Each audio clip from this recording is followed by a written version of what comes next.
Este foi o Som do Brasil de hoje, na manhã da Universitária. Cássio Show aqui na apresentação. Até o próximo programa. Tchau. 10h58. Universitária. ZYD 240, 99.9 MHz. FM. Universitária. Emissora da Universidade Federal de Pernambuco. Universitária.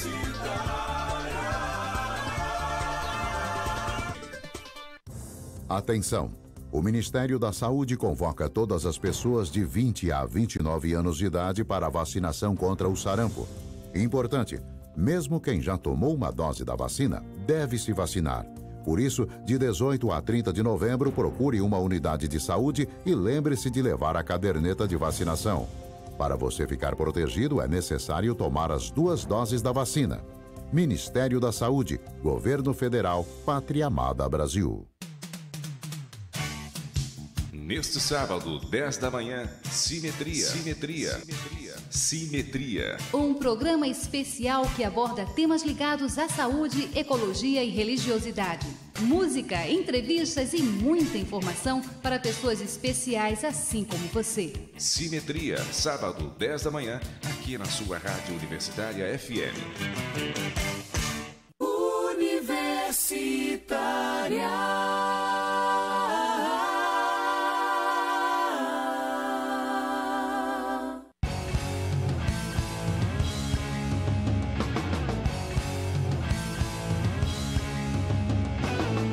Programa Fora da Curva, jornalismo, crítica e diversidade.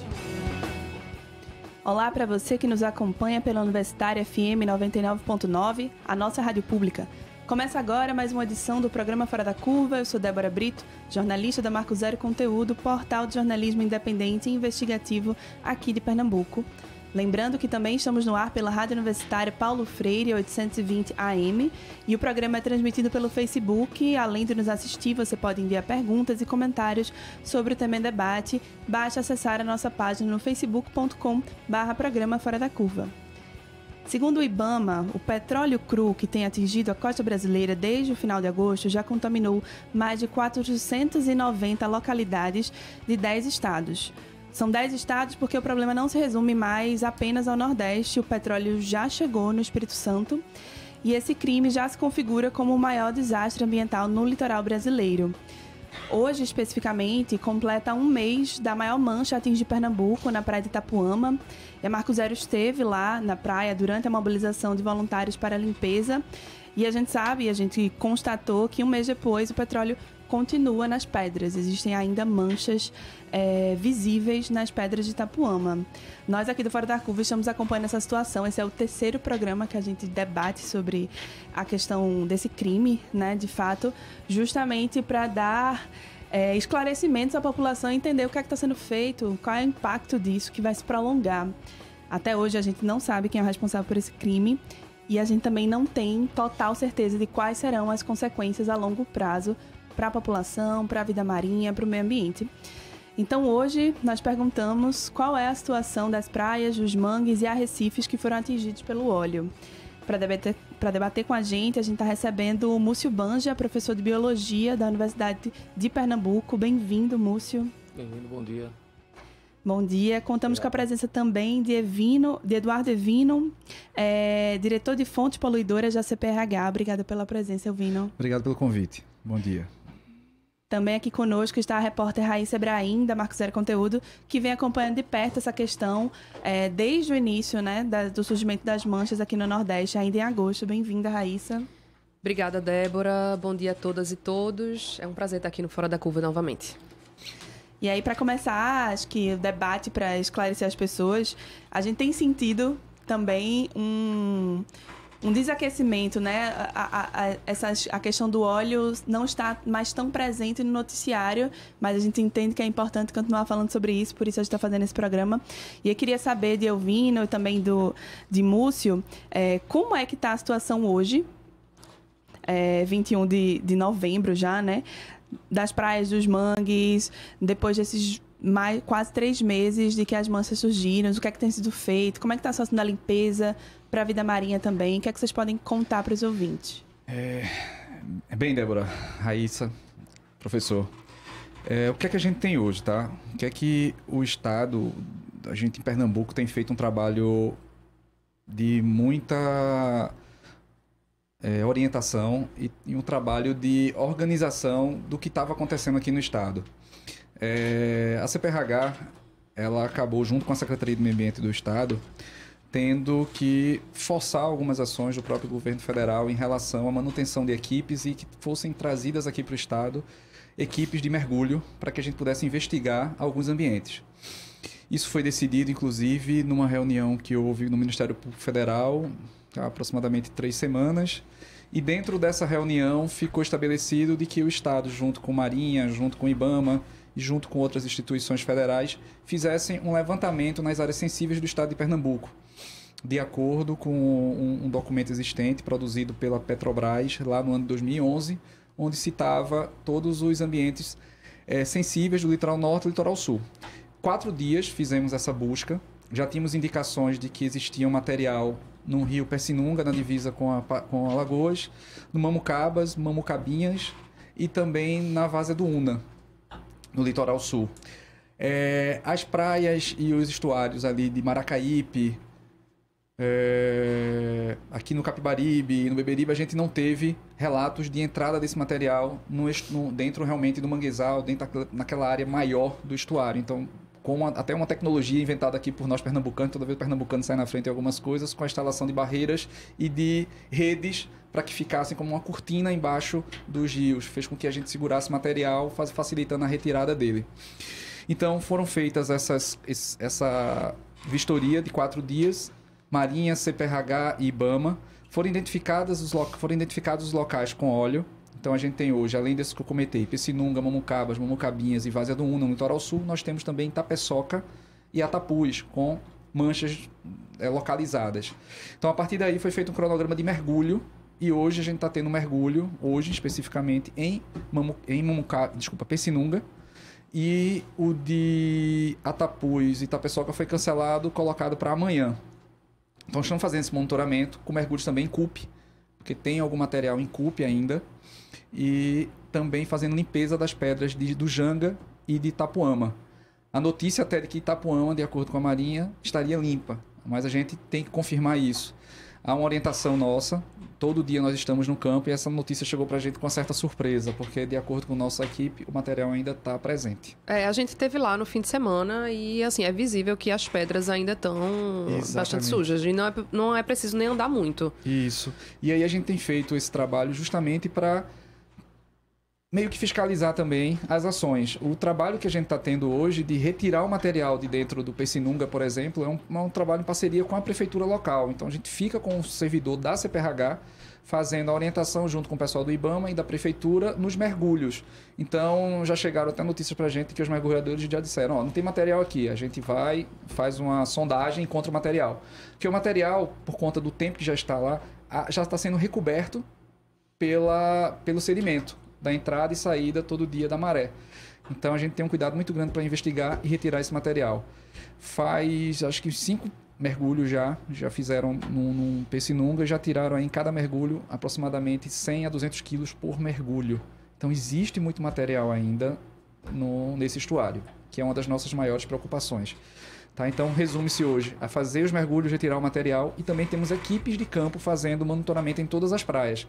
Então, ainda chega alguma coisa nas praias de resquícios de material. Então, são pequenas partículas de óleo, de petróleo, com o tamanho de moedas de R$1, 50 centavos. Aí você fica que não é mais daquele tamanho que chegava. Tamanho grande. É só para entender, a regularidade desses mergulhos estão sendo semanais? De quanto tempo? Os mergulhos estão sendo semanais. Eles são decididos por uma câmara que existe hoje na Capitania dos Portos, com Defesa Civil, CPRH, SEMAS, a própria Marinha e IBAMA. Então, se define um local do mergulho e, de acordo com a maré, eles se deslocam até lá e fazem esse mergulho. Para fazer esse acompanhamento, né?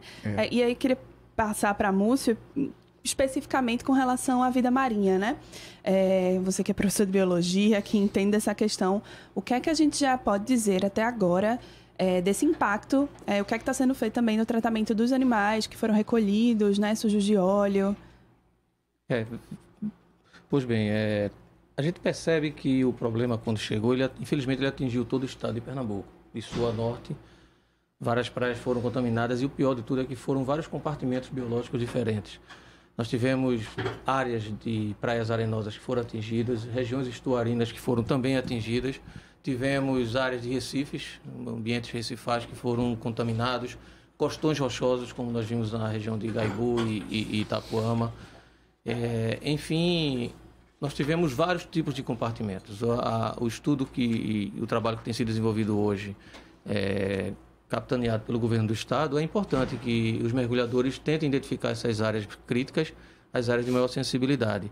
Mas é importante lembrar que para cada compartimento desse existem métodos diferentes de análise. É importante que a gente estude as condições de melhor remediar o problema, já que o problema já aconteceu, o momento agora é outro, de procurar resolver os danos que ficaram. E aí, quando você me pergunta em relação ao componente da biota,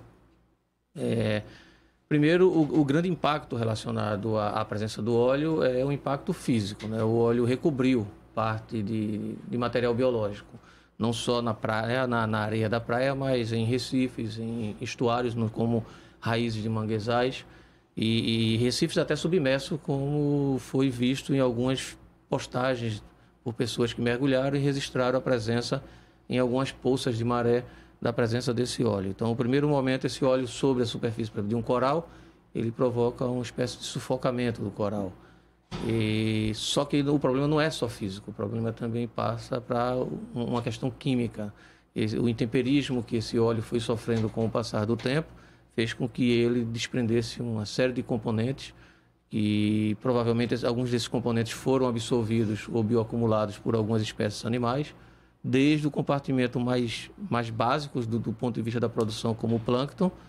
Tivemos estudos de pesquisadores da Universidade Federal Rural de Pernambuco, junto com o pessoal da Federal, lá no CEPEN, que já detectaram possíveis presenças de partículas desse óleo junto ao zooplâncton. E isso precisa ser investigado, é uma pesquisa que tem sido desenvolvida com muita seriedade pelo pessoal da Universidade Rural. E nós precisamos também identificar outros compartimentos, né? Alguns estudos do ponto de vista do manguezal. Nós temos um monitoramento frequente de grupos de organizações sociais, como, por exemplo, o Salve Maracaípe, né, que está acompanhando o tempo todo, a gente está sempre em contato com eles. O professor Clemente Coelho, da Universidade de Pernambuco, que também é uma pessoa que está à frente de todo o processo, acompanhando, orientando, dando a sua contribuição importantíssima. E isso foi muito bom, para que a gente pudesse hoje contribuir com a formatação desses pontos críticos, como o Estado está montando, porque eu acredito que esses pontos críticos precisam ser focados no estudo daqui para frente. E é importante que a gente estabeleça uma relação em todos os compartimentos, estudar desde o plâncton, o organismo do bentos, como aqueles animais menores que vivem no solo, no substrato de areia, no substrato da lama do mangue, no substrato do recife de arenito, e também estudar os peixes. Tá? Aquela história de que o peixe ele pode se afastar, não é bem assim, não existe bem esse tipo de ideia. Aquilo foi um momento que, infelizmente, passou e ninguém levou a sério aquela ideia, aquela conotação. E agora nós precisamos entender o que ficou disso tudo. Em algumas áreas no estado de Pernambuco, nós temos já áreas de proteção ambiental que são monitoradas com frequência. Essas áreas vão servir de base para que a gente entenda o processo, porque a partir do conhecimento pretérito dessas áreas, nós vamos poder estabelecer novas pesquisas, novos projetos e entender o nível de perda que possa ter acontecido com vários grupos de animais e vegetais, mas existem outras áreas que foram muito atingidas e que não existiam estudos anteriores. E aí fica difícil a gente quantificar nesse momento, a não ser pela literatura, onde a gente possa levantar como essas áreas eram no passado, se houve estudos sobre ela, ou como elas se desenvolviam em outros ambientes, no litoral do Brasil ou no litoral do Atlântico, que é o mais semelhante com a nossa realidade. De forma que agora estamos na fase de buscar alternativas, de buscar respostas, de buscar soluções. E eu acho que o que tem sido encaminhado a partir da iniciativa do governo do estado, primeiro com o edital que foi lançado para que as propostas pudessem buscar determinados tipos de estudos, é muito bom. E a continuidade, embora, como você bem falou, né, parece que esse assunto, de certa forma, está entrando num cotidiano muito ruim, porque as pessoas começam a achar que é normal, o que aconteceu foi normal e que não há problema nenhum mais, mas ficou um problema, ficou aí uma sequela pesada que a gente vai precisar correr para tentar resolver e torcer para que não aconteça mais, né? Verdade.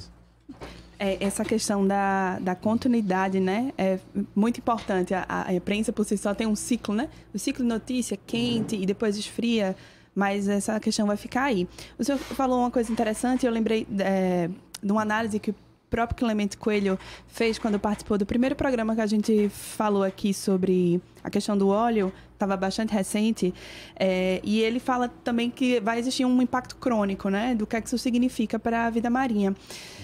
E também a gente teve notícias de que as APAs, né, áreas de proteção ambiental especiais, elas foram atingidas de certa maneira. E eu queria saber se está tendo algum olhar específico para as APAs, né, que já eram de antemão ambientes sensíveis, alguma ação específica para acompanhar, para recuperar, dentro das ações que o governo do Estado tem feito? Tá, Débora. Bem, dentro da APA que a gente tem aqui, lá que é a APA Guadalupe, juntinho com a APA dos Corais, né, elas praticamente são coladas. Nós temos um grupo destacado lá de Itamandaré, um grupo fixo da CPRH Itamandaré, são 2 pessoas, e há um trabalho permanente junto e com o apoio de outras instituições.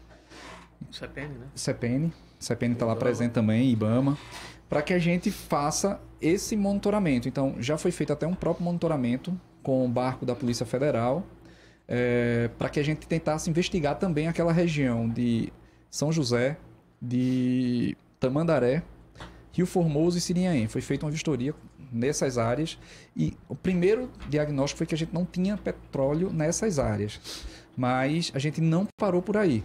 Então, esses mergulhos que estão sendo executados também serão levados para a gente ter uma investigação mais profunda. A olho nu, por cima, a gente não identificou. Mas, dependendo até da própria maré baixa, a gente encontra até algumas profundidades de 3 a 4 metros. É impressionante naquela região. Então, a gente tem que ter mergulhadores especializados nesse tipo de procedimento para evitar, talvez, a perda de uma vida.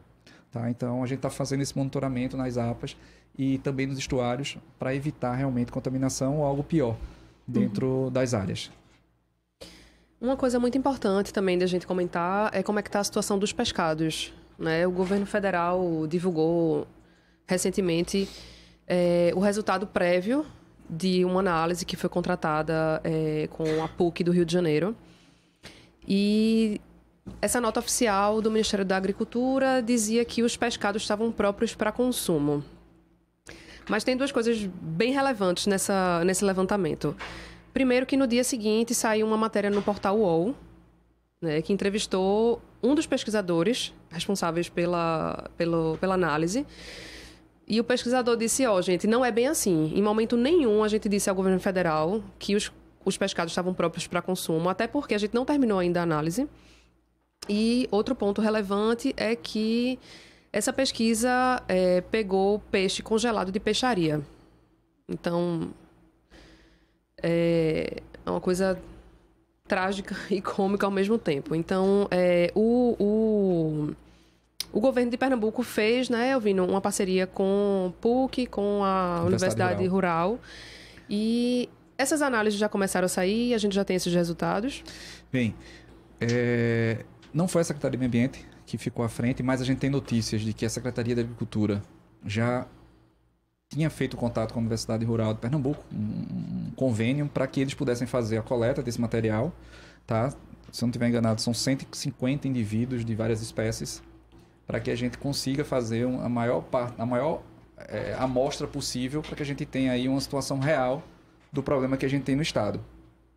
Esse material já tinha sido coletado, estava em fase de coleta, porque alguns indivíduos são difíceis, às vezes, até de coletar, mas a PUC já deve ter recebido parte disso. Não vou saber de dizer aqui na totalidade se já foi para lá ou não, mas algo já foi, e a PUC tinha de 30 a 35 dias para fornecer esses resultados.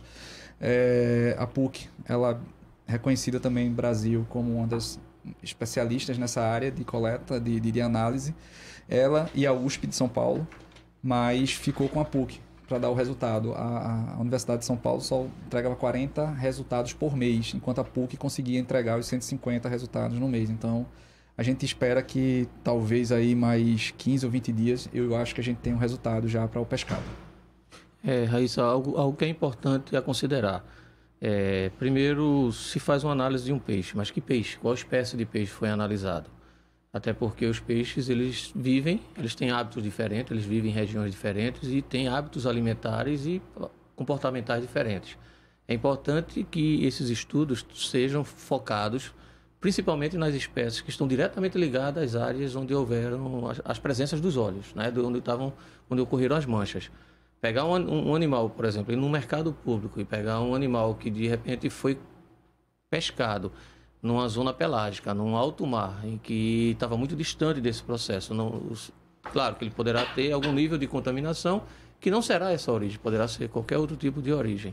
E analisar esse animal, e como você disse, um animal congelado, a gente não sabe quando exatamente ele foi pescado, em que época ele estava em atividade de alimentação e de contato direto com a água. É preciso saber. Quando saiu o primeiro laudo, eu confesso que eu não acreditei naquela possibilidade.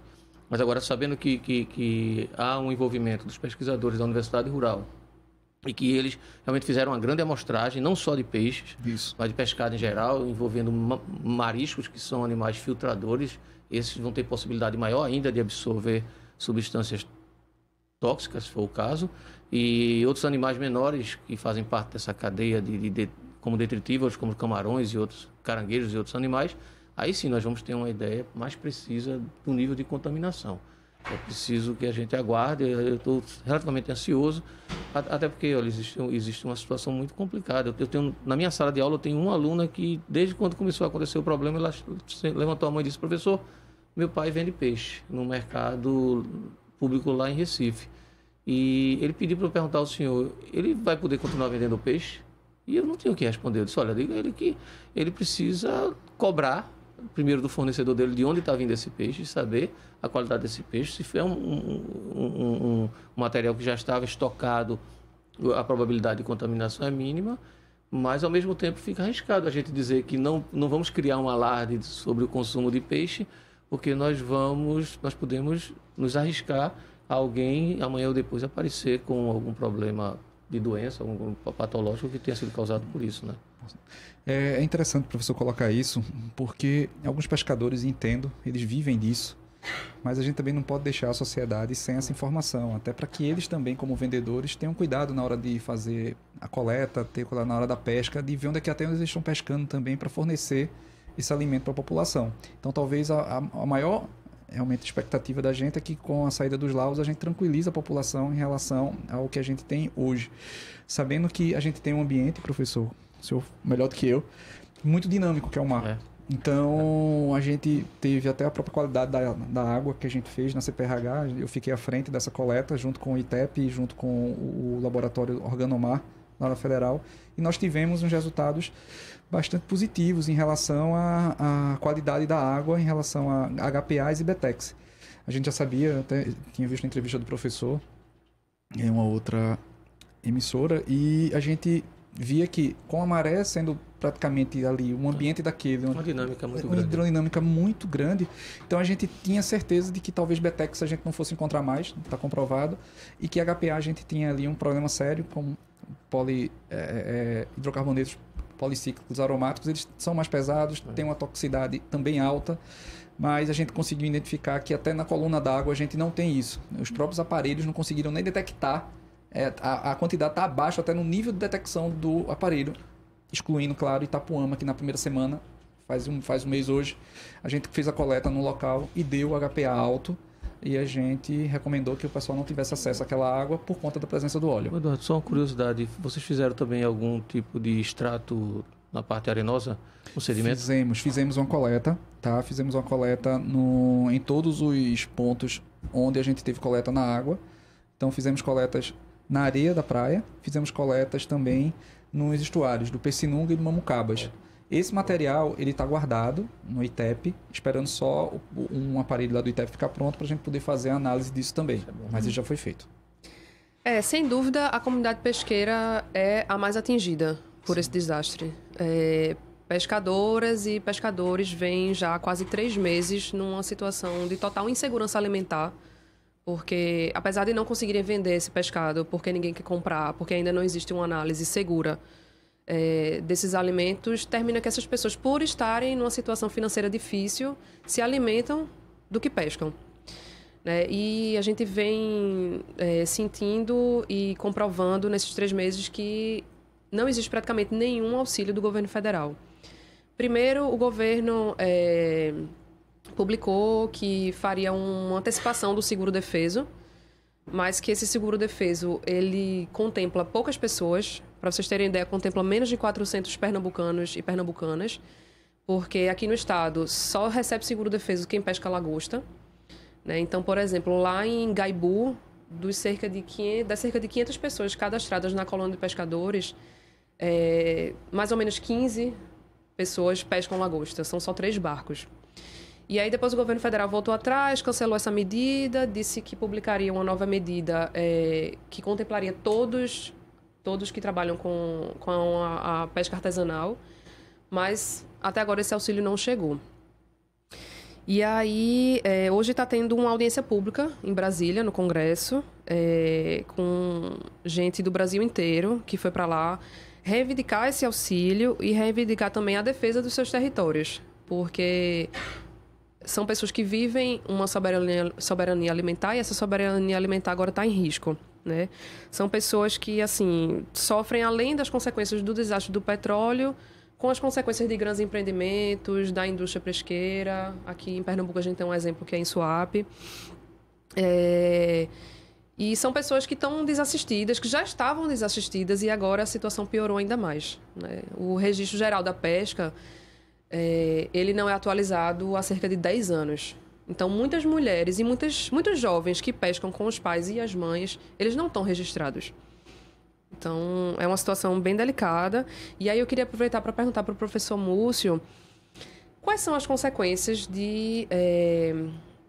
da alimentação com pescados que possam estar contaminados. Como é que isso se acumula na cadeia alimentar? Quais são os riscos para a saúde? Veja, o desprendimento de substâncias que estão relacionadas ao óleo, eles invariavelmente vão sofrer intemperismo quanto mais próximo da costa, em função do hidrodinamismo, que causa um processo de desgaste natural sobre aquela mancha. O aquecimento, as águas costeiras são mais aquecidas do que as águas em ambientes mais de mar aberto, e aí eles começam a desprender determinadas substâncias. Do ponto de vista do elemento de toxicidade do petróleo, os elementos que não fazem parte do sistema e que estão presentes, que poderiam ser considerados como elementos tóxicos, são 2 tipos de metais, que é o níquel e o vanádio.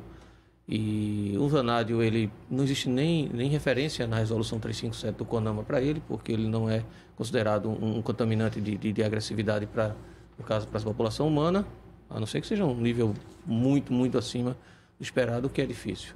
O níquel, existe na resolução um parâmetro, um limite de parâmetro estabelecido para o níquel, mas geralmente o quantitativo é muito pequeno. E um outro componente que geralmente está junto ao petróleo é o enxofre. O enxofre, no seu estágio orgânico, mais próximo do estágio orgânico, não é contaminante, até porque todo organismo biológico possui um percentual de enxofre. Ele faz parte do metabolismo. Agora, o grande problema é em relação aos hidrocarbonetos. Primeiro, a cadeia de hidrocarboneto. Todo o processo, todo esse material, toda a matéria orgânica, ela é naturalmente decomposta pelas bactérias, os micro-organismos, e que, no final de tudo, são eles que vão resolver todo o problema. A gente só não consegue estimar ainda em quanto tempo, mas são eles que vão resolver todo esse problema do que aconteceu na nossa costa. Acontece que, quanto maior a cadeia, quanto mais longa a cadeia, mais difícil de ser degradada. E hidrocarbonetos não degradados dentro de qualquer organismo, ele torna-se tóxico, porque torna-se um corpo que não é absorvido. E a partir da cadeia mais básica dos micro-organismos que estão tentando dissolver, existem os animais que estão bem próximos a esse sistema na alimentação, que fazem a alimentação através da filtragem. Estão filtrando, estão buscando o alimento. invariavelmente esses animais filtram a água para respirar e para se alimentar. Então eles absorvem qualquer componente que esteja presente na água e automaticamente eles passam a guardar intra e extracelular, porque fica guardado de certa forma no corpo do animal. Um outro animal por predação que se alimente desses organismos, por exemplo, um filtrador que foi alimentado por um detritívoro ou por um animal carnívoro que foi lá e conseguiu absorver, aquele material vai passando. Em algum momento, os componentes tóxicos eles vão ser depurados a nível de fígado. É o órgão que faz geralmente a depuração. E é também um dos órgãos que mais bioacumula em qualquer animal.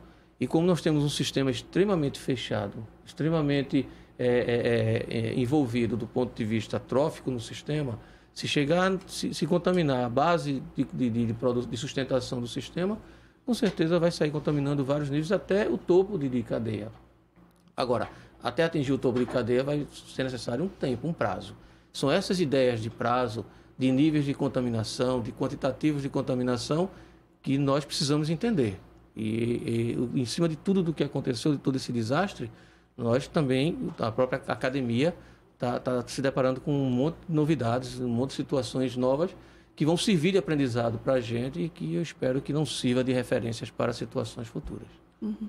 E vai ser necessário um acompanhamento intenso dessas questões todas. A gente vai fazer um rápido intervalo e já volta com o debate sobre qual a situação das praias, mangues e arrecifes que foram atingidos pelo óleo aqui na Rádio Universitária, a nossa rádio pública. Fora da Curva, jornalismo analítico na Rádio Universitária, a nossa rádio pública. Universitária FM 40 anos. O futuro a gente faz com você.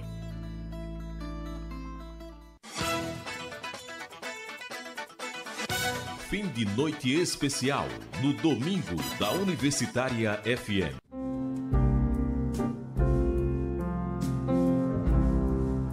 Nove horas, Zé Manuel. Delírio de um romance a céu aberto. Procurei nos lábios, procurei nos olhos a tua presença. Só achei saudade. Às 10, Fafá de Belém.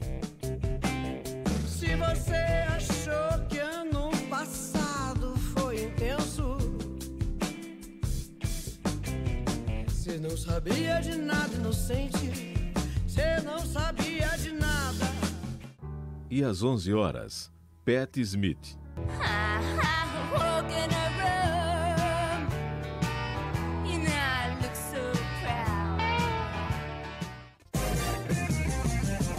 Fim de noite especial no domingo da Universitária FM. Atenção! O Ministério da Saúde convoca todas as pessoas de 20 a 29 anos de idade para a vacinação contra o sarampo. Importante, mesmo quem já tomou uma dose da vacina, deve se vacinar. Por isso, de 18 a 30 de novembro, procure uma unidade de saúde e lembre-se de levar a caderneta de vacinação. Para você ficar protegido, é necessário tomar as 2 doses da vacina.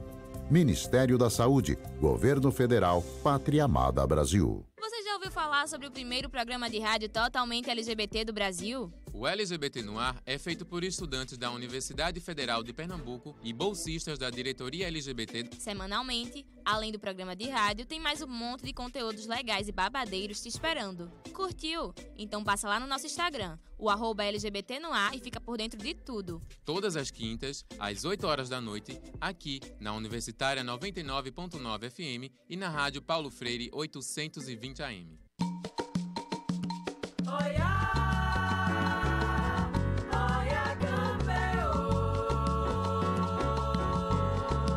40 programas e muita música. Reggae, jazz, maracatu, hip hop, afoxé, samba, blues, salsa, capoeira e mais. Música como discurso filosófico e político. Modos de cantar e contar de si. Esta é a série de Boca a Ouvido, Música da Diáspora Africana em Pernambuco, que estreia aqui na Universitária FM no dia 9 de dezembro e segue no ar de segunda a sexta, das 6h30 às 7 da noite. Vem ouvir o que músicos, pesquisadores pesquisadores, produtores, poetas e o povo nas ruas têm a dizer sobre essa música feita, tocada, produzida aqui em Pernambuco a partir da diáspora africana. Marque aí, dia 9 de dezembro, ajuste o relógio para as 6h30 da noite e perca não. De Boca a Ouvido, Música da Diáspora Africana em Pernambuco é uma série de 40 programas realizada pela ONG Alsuba Comunicação e Educação, com incentivo do Funcultura e o apoio da Rádio Universitária FM.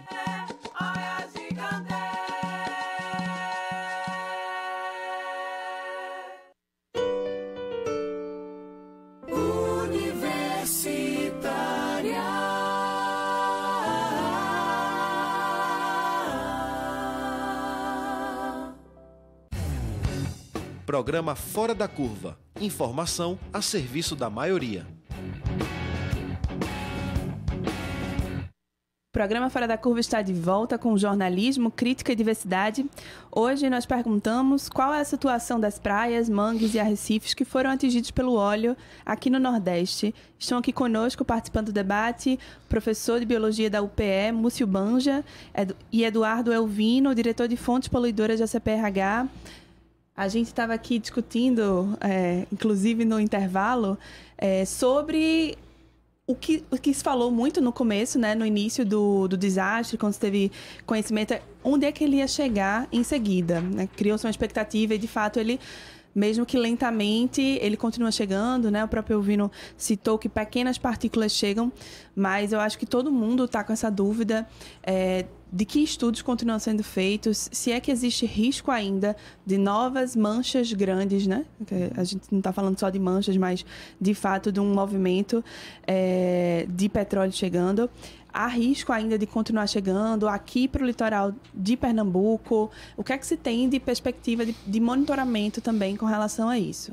Tá, veja, nesse grupo que foi formado na Capitania dos Portos, é interessante até a gente mencionar que o PNC, né, o Plano Nacional de Contingência, ele só foi startado no dia 11/10 pelo governo federal, 42 dias depois da primeira mancha aparecer na Paraíba, dia 30/8. Então, o que nos surpreendeu foi a falta de comando do governo federal, e aqui, a questão aqui não é política, é a falta de organização mesmo dentro do ente federal, de não ter a estrutura mínima para atender os acidentes ambientais no Brasil. Em 2018, foi entregue um documento ao governo federal onde constava de um relatório dizendo que o Brasil não teria condições de atender um derramamento de petróleo, um acidente com petróleo. E, infelizmente, 1 ano e 3, 4 meses depois, a gente tem um incidente de óleo, e justamente esse documento era para manchas tidas como órfãs, e nesse documento também era previsto um fundo para que o Brasil pudesse captar esse recurso e cobrir os gastos com os danos causados pelo incidente, mas isso não aconteceu lá em 2018, e esse ano nós tivemos aí, infelizmente, um plano startado dia 11/10. Com esse plano startado em 11/10, o governo federal disponibilizou algumas equipes, e a gente também não pode dizer que não é verdade. A Marinha hoje tem dado uma atenção especial. A gente não tem do Ministério do Meio Ambiente essa mesma dedicação. Mas a Marinha, ela, depois que chegou aqui no estado de Pernambuco, que foi instituído um grupo de trabalho na Capitania dos Portos, fez com que a gente tivesse condições de avaliar algumas coisas. Ela trabalhou muito na interceptação dessas manchas junto com outra empresa que foi contratada pelo estado de Pernambuco dentro do mar. Então, captou-se muitas manchas, em torno de 1 tonelada foi captada dentro do mar. E isso é... Desculpa, 1.000 toneladas. 1 tonelada não, 1.000 toneladas dentro do mar. E aí fica a pergunta, a gente está preparado para o aparecimento de novas manchas? Como é que está esse monitoramento? Hoje, a Marinha ela tem alguns barcos na região aqui do Nordeste fazendo monitoramento. Existe um barco específico que faz, tinha comentado, acho que com Raíssa, isso há algum tempo. Ela faz um movimento em U dentro de toda a costa com um sonar, tentando identificar ali a presença ou não de uma mancha ou de algo estranho embaixo do mar, e faz a captação. Mas a gente não tem a certeza de que se isso vai ser suficiente para, caso apareça por conta das correntes, uma nova mancha. Nós não temos quem fez, nós não temos o local, e nós não sabemos quando isso ocorreu. Então a gente pode ser surpreendido ainda, infelizmente. Mas eu espero que não aconteça. Eu espero que em nenhum estado apareça mais, mas é muito difícil a gente dizer isso. por conta dessa falta de informação do ponto onde ocorreu o dano e quem cometeu o crime. Se desde o primeiro momento que surgiu, nós temos o registro oficial do dia 30 de agosto, no estado da Paraíba. Naquele momento acreditava-se, inclusive eu tive a oportunidade de...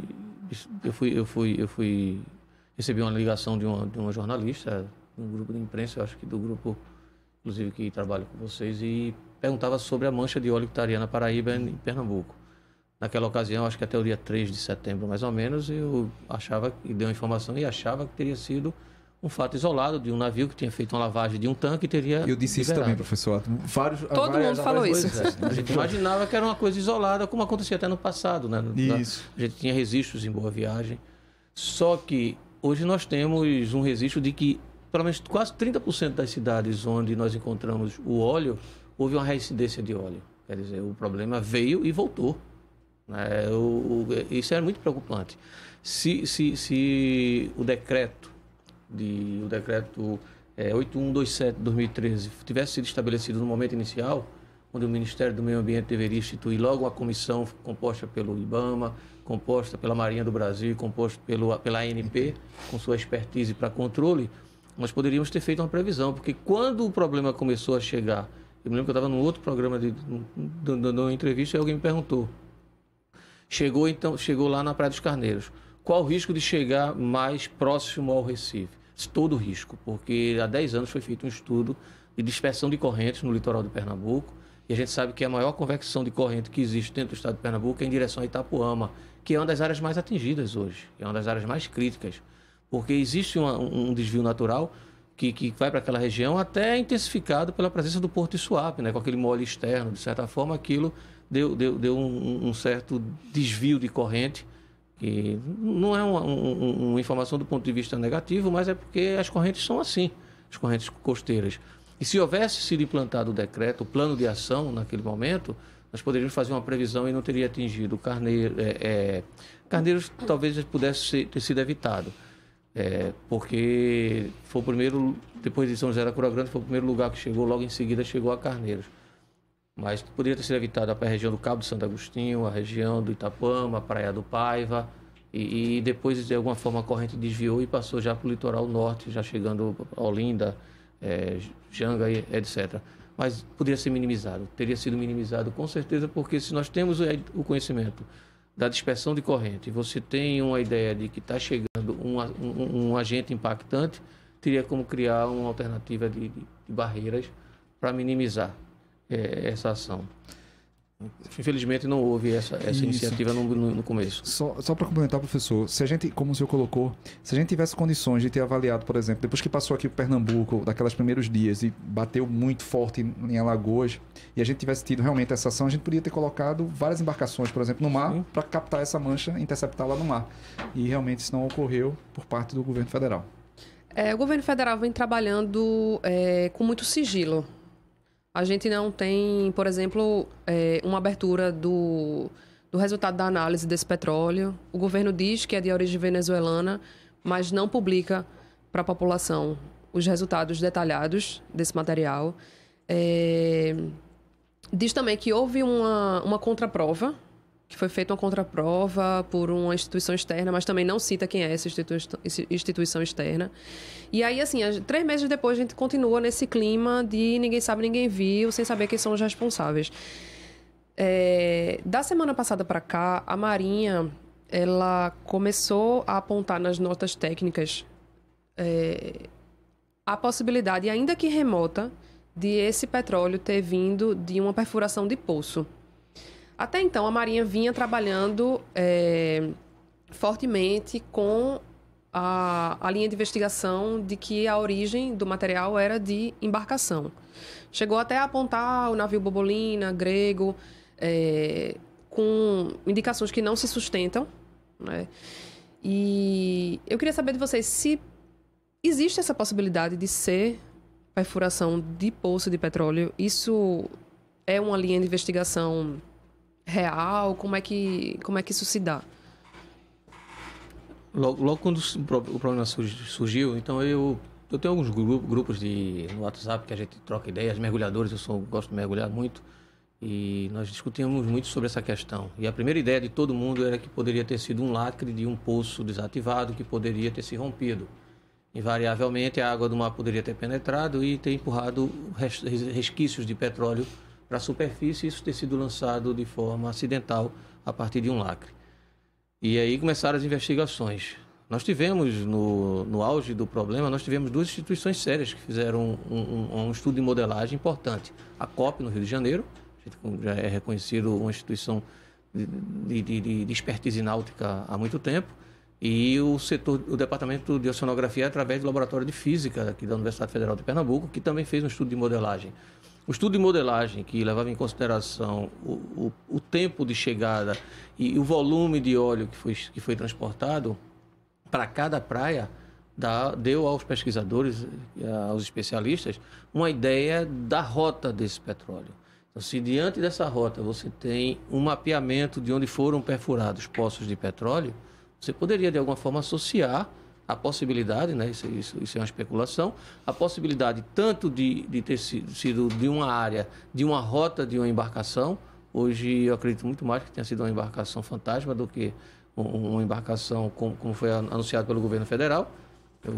Eu prefiro acreditar, sinceramente, nos pesquisadores da Universidade de Alagoas, porque são pessoas que são isentas do ponto de vista do estudo e da pesquisa, da ciência, e poderia ter sido também de um poço.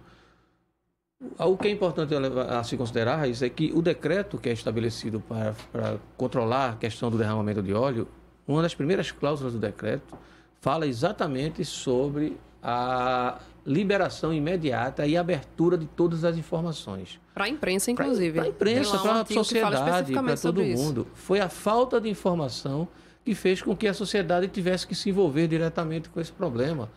E que hoje, como consequência, é o maior problema que nós temos. Nós temos, com certeza, o problema do pescado. E as pessoas que se envolveram diretamente com isso? E aquelas pessoas que hoje... Diversos voluntários que se expuseram a esse risco. E se aparecer daqui a algum tempo, nós encontrarmos problemas relacionados à doença envolvida com essas pessoas. Até então, o município tentou resolver, a iniciativa privada, e aí, por exemplo, o que aconteceu na Praia dos Carneiros, havia todo o interesse dos donos de rede de hotéis em chamar a população, como havia o interesse das organizações mais simples, motoristas de bug, guias, vendedores de refrigerante na praia. Essas pessoas se viram ameaçadas no seu ganha-pão, vamos chamar assim. E eles tiveram que correr para resolver o problema. De uma forma muito proativa, e aí a gente tem que realmente reconhecer, o Estado de Pernambuco correu e começou a se envolver. Eu tive a oportunidade de conversar com o Bertotti sobre isso e ele mostrava, a gente percebia a preocupação do Estado em dar um suporte como podia, mas tinha que ter o envolvimento da sociedade civil, porque o Estado por si só, primeiro, não era obrigação, segundo, ele não tinha condição de resolver tudo sozinho. O poder municipal menos ainda, e alguns poderes municipais realmente tomaram iniciativa. Então foi uma coisa assim de verdadeiro desespero de causa, que agora nós vamos ter consequências, que é o que a gente tem que estar discutindo aqui mesmo, esse nível de preocupação. Essa falta de informação, Raíssa, Débora e professor, foi tão gritante que o próprio governo federal já devia ter feito coletas, por exemplo, de qualidade de água. Coisa simples. Mas foi preciso vir um ministro do turismo aqui para botar o pé na água e dizer aquilo sem nenhuma base para poder liberar as praias. E Pernambuco foi um dos primeiros estados a fazer essa coleta e dar os resultados. Teve na Bahia, depois Pernambuco. A gente trabalhou nessa linha justamente para dar uma tranquilidade para a população pernambucana. Mas não tivemos, se foi feita a análise, não foi passada para o estado de Pernambuco, nem foi divulgada para ninguém. Quando você tem a análise do pescado, você pega um pescado congelado em algum supermercado e faz a análise. Realmente é bem estranho e a gente não tem outras informações realmente, Raíssa, em relação ao que está acontecendo hoje. Talvez com a abertura dessa CPI a gente venha a ter alguma resposta ou tenha mais informações a respeito do que está sendo feito pelo governo federal. Porque até então a gente não tem nenhum tipo de informação, a não ser aquilo que acontece na Capitania dos Portos, porque a gente faz parte desse grupo. E lá repassam realmente as informações para as atividades no estado de Pernambuco. E Pernambuco tem se destacado simplesmente pelo fato da gente estar querendo resolver o problema. Você passar para outros estados do Nordeste, o pessoal está lutando também, mas está bem problemático. Então, tem que ser uma ação conjunta e o governo federal tem que abrir as portas da informação para a gente. Uhum. Com relação a isso que você falou, Elvino, A gente já vem falando, né, muito dessa negligência, né? Qual foi o peso dessa negligência do governo federal frente a essas questões. Mas aí tem uma questão importante de se pensar, que é o não financiamento, né? O PNC foi desmantelado, ele foi acionado, mas já desmantelado. Ele não está a 100% como deveria ser no plano, como a gente já falou aqui agora. E os estados estão assumindo essa questão, mas tem uma questão grave que é o financiamento. Quem vai custear a conta tanto da retirada do óleo, né, do acompanhamento na saúde, no meio ambiente, na análise dos animais, das águas. O que a gente já tem hoje, pelo menos do governo do estado, isso está pesando as contas, a gente está num contexto, pelo menos, de uma restrição, né? O governo de corte de gastos em diversos aspectos, mas o governo federal liberou 200 milhões para a rede do turismo, como foi falado, mesmo sem estudos que comprovassem a segurança. A gente está vendo que os pescadores e pescadoras não estão recebendo um salário mínimo para conseguirem tocar suas vidas. Mas o que a gente sabe de conta, assim? O que é que isso está pesando já de orçamento, por exemplo? Tá, o Estado vem fazendo esse levantamento.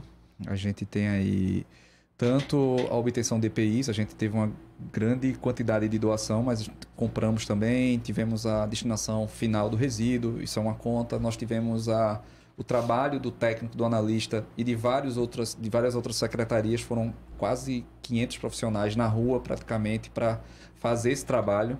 Então, essa conta está sendo ainda mensurada. A gente não tem um número fechado e a gente vai cobrar do governo federal conforme previsto no PNC. Enquanto a gente não encontrar quem é o causador, quem tem que arcar com prejuízo é o governo federal.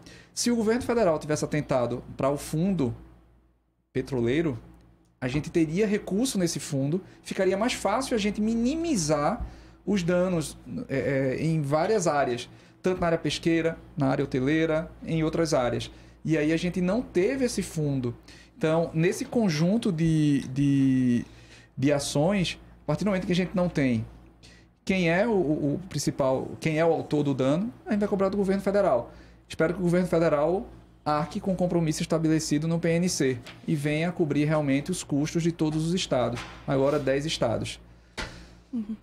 Ainda também com relação, porque a gente está abrindo várias frentes, né? Que a gente tem que tentar olhar para, de fato, lá para o futuro. O que é que a gente vai precisar ser feito? O governo do estado, o professor Múcio falou, acho que no primeiro bloco, sobre o fundo, né? 2,5 milhões de reais para pesquisa, justamente para acompanhamento. Eu queria saber se isso é suficiente, se é só para o começo, da perspectiva, de fato, da pesquisa científica, né? Que não se resume a 6 meses apenas de análise material, vai ser algo que vai precisar ser estendido, e aí por anos, talvez, para acompanhar. Que tipo de investimentos, e aí na educação, na pesquisa, vai precisar ser feita? Lembrando, mais uma vez, que a gente tem cortes no setor acadêmico de pesquisa das universidades federais no Brasil hoje, né? Isso vai ser contabilizado a partir do momento da divulgação dos resultados dos 12 projetos que serão aprovados. Eu acredito que a comissão que foi criada junto à FACEP vai levar em consideração exatamente atender todas essas demandas que são prioritárias. Por exemplo, um trabalho educativo é importante, que as pessoas, mesmo depois de toda a vivência, de experiência com o contato com o óleo, essas pessoas precisam ser revisitadas e elas precisam entender o que aconteceu, porque tem muita gente que ainda não sabe o que aconteceu. Existia uma situação muito, muito interessante na rede social. Algumas pessoas postavam imagens e dizeres falando: pode vir um óleo para Pernambuco que nós pernambucanos resolvemos. No braço, né? No braço, no braço. Isso virou até uma hashtag, né? E isso do ponto de vista da questão do ser pernambucano, do ser nordestino, isso é muito bonito.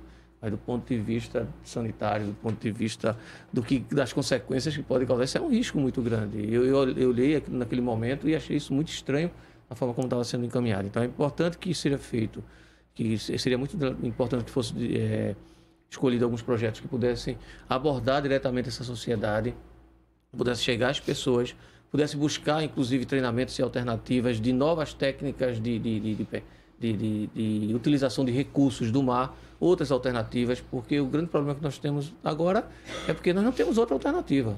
Se não pode vender peixe, se não pode consumir pescado, ou se a sociedade não quer consumir, o que é que nós vamos fazer? pescador, infelizmente, que desenvolveu aquela habilidade não tem outra alternativa, já que não há uma ajuda natural do governo federal para que essas famílias se sustentem. Elas se sustentam mesmo catando marisco. E é importante que a gente defina pontos, essa iniciativa foi muito boa, imediato de definir áreas estratégicas do ponto de vista de fragilidade e que seja criado um programa permanente de monitoramento a partir de agora, voltado para esses ambientes, que atinja pelo menos os compartimentos de praias arenosas, prados de fanerógamas, costões rochosos, como temos em Suape. Os prados de fanerógamas são aqueles capim-agulha que formam aqueles bolsões. Aquilo é protegido por lei. Aquilo é uma área de alimentação constante do peixe-boi e da tartaruga marinha e de outros animais. É importante que seja criado um projeto permanente para concentração e manutenção dessas áreas. É importante que seja protegido as áreas de recifes, além das APAs já criadas. Sejam criados outros espaços e que seja incentivado, estimulado, inclusive, o trabalho de monitoramento, inclusive até em recifes artificiais. Eu faço parte de um grupo de mergulho em naufrágios, que nós temos hoje temos uma equipe, inclusive, mergulhando em 3 naufrágios. E todo mundo, nós já sentamos e combinamos. Estão levando material suficiente no barco, porque em qualquer possibilidade de observação de presença de óleo, eles vão recolher e vão informar imediatamente para que a gente possa tomar qualquer medida de contenção. Nós temos mais de 40 naufrágios que são visitados no litoral. Nenhum deles foi registrado presença de óleo até agora, ainda bem. Então não atingiu a parte mais externa da plataforma, só mesmo a zona costeira. Então é importante que esses 12 projetos que vão ser aprovados agora pela FACEP possam, de alguma forma, contemplar a necessidade básica de criar agora um estudo de monitoramento que possa encontrar o problema, como ele foi criado, a dimensão do que ele foi criado, e possa buscar soluções futuras para que a gente possa sempre desenvolver respostas para isso. É interessante porque, como eu estava falando, a questão do esconder as informações e não ter a iniciativa. O governo fez análise de água, fez análise de pescado e lançou um edital para justamente ver o que é que tem dentro da sua região, e você não vê nenhum indicativo do governo federal em dizer, não, vamos aportar mais tanto para também fazer essas mesmas investigações. Isso nos incomoda um bocado, porque fica parecendo que a gente aqui está no mundo perfeito. Parece que nada aconteceu e não é verdade. E a união da comunidade científica nesse momento tem sido muito importante, porque além da gente ter uma negligência ambiental por parte do governo federal, a gente tem órgãos públicos que estão repletos de cargos comissionados, de gente indicada, cargos que não são ocupados por servidores públicos concursados. E isso, até em conversa com Lia Giraldo ontem, que é pesquisadora da Fiocruz, ela comentou... os órgãos públicos estão sufocados, estão sendo silenciados. Então, se a comunidade científica não se unir nesse momento, a situação tende a piorar. E aí, eu participo de alguns grupos de WhatsApp com pesquisadores, cientistas que estão se mobilizando. E esse comentário é unânime, sabe? A importância da academia nesse momento. Tivemos alguns problemas no início. Naquele momento inicial onde o óleo chegava cada dia num lugar diferente e a gente acompanhava na imprensa as pessoas se envolvendo diretamente. Então, alguns colegas, eles talvez num nível de emoção muito grande, fizeram alguns depoimentos, mandaram para o WhatsApp já alertando de forma... usando a teoria da precaução, que as pessoas não deviam entrar em contato. Isso foi muito bom por um aspecto, mas muitas vezes a comunicação, né? Nós da academia, nós professores, nós somos formadores de opiniões, mas mais importante do que nós como formadores de opiniões são os nossos alunos, que são multiplicadores dessas informações. Então a gente tem que tomar muito cuidado com o que a gente vai falar. Eu tomo todo cuidado em falar alguma coisa em relação ao consumo de pescado. Na universidade, uns colegas professores, uma colega chegou para mim e disse, olha, eu tinha feito um contrato para alugar uma casa, eu ia para uma praia aqui do estado de Pernambuco e desisti do meu contrato. O que é que você acha? Perguntou a mim. Eu disse, poxa, eu acabei de assinar um contrato, eu vou passar 15 dias em janeiro numa praia aqui. Eu não vou deixar de ir à praia, mas eu vou usar o princípio da precaução. Uhum. Se eu chegar na praia, na beira da praia, na areia, e tivesse manchas do óleo, eu vou evitar caminhar naquela praia. Mas não vou deixar de estar presente naquele ambiente. E evidentemente que eu vou ter precaução no que eu vou consumir. Vou esperar o laudo, evidentemente, que vai sair. Espero que saia o mais rápido possível, para que a gente tenha uma realidade sobre o nível de contaminação, se há ou não dos animais que foram investigados. E, de fato, acho que a cautela nunca é demais, mas a gente tem que pensar também o outro lado, né? Que a gente está lidando com vidas de trabalhadores que, enfim, tiram sustento do mar, tem todo um impacto aí a ser considerado. Eu acho que a sua fala muito serve como uma orientação, é cautela, mas vamos então ir à praia e talvez não consumir o peixe, não sei. A gente vai ter que buscar alternativas. Eu acho que a sociedade também está chamada a se envolver proativamente para minimizar esses impactos. A gente vai ficando por aqui. Eu queria agradecer muitíssimo a sua presença também, do professor Múcio Banja. Esse programa foi produzido por Raíssa Ebrahim, por mim, Débora Brito, da Marco Zero Conteúdo. Nas redes sociais estiveram Carol Torpe e Larissa Silva. Os trabalhos técnicos ficaram por conta de Marco da Lata, e o Fora da Curva volta amanhã. Por favor, acompanhe a gente nas redes sociais e até o próximo programa. O programa Fora da Curva é uma realização do Departamento de Comunicação Social, com o apoio do Departamento de Sociologia e do Núcleo de Rádio e TV Universitárias. Parceria com o Marco Zero Conteúdo, Centro das Mulheres do Cabo, SOS Corpo, Centro Sabiá, Terral Coletivo de Comunicação, Centro de Cultura Luiz Freire. Esse programa fica disponível em nossa página do Facebook e no canal do YouTube. Acompanhe as nossas redes sociais, porque nós também divulgamos por lá muita informação que você não vê por aí. A música tema deste programa foi composta pela banda Diablo Motor. Programa Fora da Curva. A gente fala o que a maioria cala. 11